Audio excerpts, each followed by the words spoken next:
ശ്രീ ഉർവശി, അഭിമാനത്തിന്റെ നെറുകയിലാണ് മലയാള cinema. നമുക്കറിയാം, Indian സിനിമയും അതുപോലെ തന്നെ മലയാള സിനിമയും ഒക്കെ അതിന്റെ സുവർണ്ണ കാലഘട്ടത്തിലൂടെ കടന്നു പോകുന്ന ഒരു സമയമാണ്. ഈ സാഹചര്യത്തിലാണ് നമുക്ക് രണ്ടാമത്തെ ഫാൽക്കെ പുരസ്കാരം മലയാളത്തിന്റെ പ്രിയ നടനിലൂടെ വീണ്ടും നമ്മുടെ കേരളത്തിലേക്ക് എത്തിയിരിക്കുന്നത്. മനസ്സിലായി.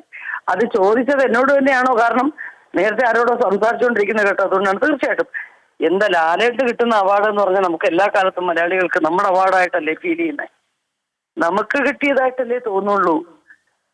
എല്ലാ മലയാളികൾക്കും അതായത് ലോകം മുഴുവനുള്ള മലയാളികൾക്ക് അഭിമാനിക്കാവുന്ന ഒരു നിമിഷം.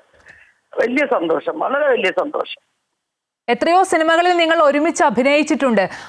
ആ സിനിമകളിൽ പലതിനും സംസ്ഥാന പുരസ്കാരവും അതുപോലെ തന്നെ ദേശീയ പുരസ്കാരവും ഒക്കെ കരസ്ഥമാക്കിയിട്ടുണ്ട്. ഇപ്പോൾ ഇന്ത്യൻ സിനിമയിലെ ഈ പരമോന്നത ബഹുമതി എന്ന് പറയുമ്പോൾ ഒരു അഭിമാന നേട്ടം തന്നെയല്ലേ?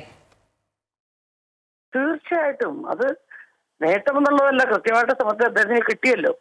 അതാണ് ഏറ്റവും വലിയ ഒരു സന്തോഷം. തീർച്ചയായിട്ടും.